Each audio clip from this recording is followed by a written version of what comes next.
American rocket company SpaceX has successfully launched its Falcon 9 rocket, its first flight since the launch pad explosion in September. It took off from an Air Force base on the California coast. A few minutes later, the first stage of the rocket landed on a platform in the Pacific Ocean.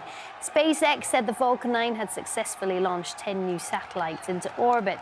The last version of the rocket was destroyed by fire during a routine engine ignition test.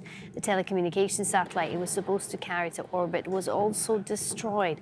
An investigation found the most likely cause of the failure was a design problem with the rocket's helium pressure tanks.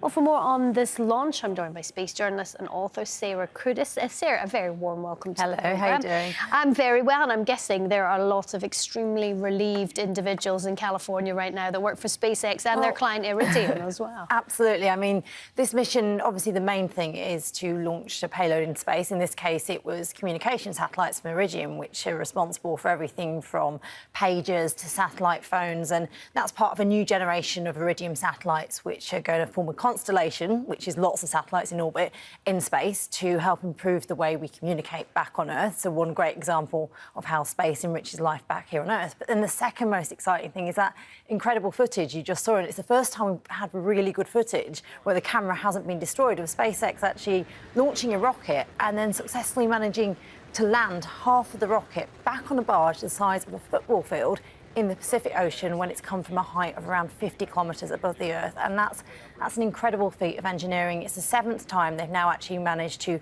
successfully re-land part of the rocket back on Earth. And this is just going to transform the way we explore space, because it costs around $60 million to do that launch you saw today. When they succeed in making space rockets reusable, it will reduce that rocket launch by around 99%, so transforming the cost of accessing space and the number of people that can actually do that. For somebody who's maybe watching this, Sarah, who thinks, oh, I'm not that bothered about space, I'm not that into it, why is what SpaceX is doing important?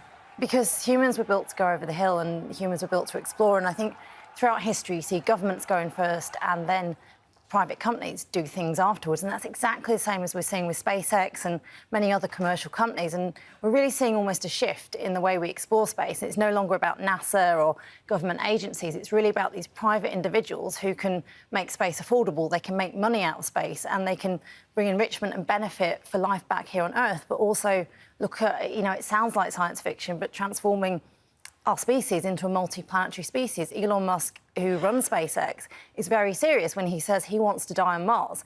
He's a self-made billionaire. He's probably the sort of person who would do it. So it's really transforming and improving technology, not only for life on Earth, it's generating jobs and innovation, but also changing the way we explore our planet. You've got to remember, we're this one tiny planet in this one solar system, which is one of many, many solar systems which exist in the universe. So it's an important next step in terms of human exploration. Just very quickly, Sarah, for you, if tickets were available, are you going to be on that flight one day? Well, not maybe not a SpaceX one. They're going to be concerned with sending NASA astronauts. That's our next step. But absolutely, and I think the more, fewer than 600 people have been to space so far, but the more people you send into space, the more you realise how fragile our planet is and how we should work together as an international community. So actually there's a lot of benefit for enabling people to go to space, to look back at our own planet from space and to realise what we've got here.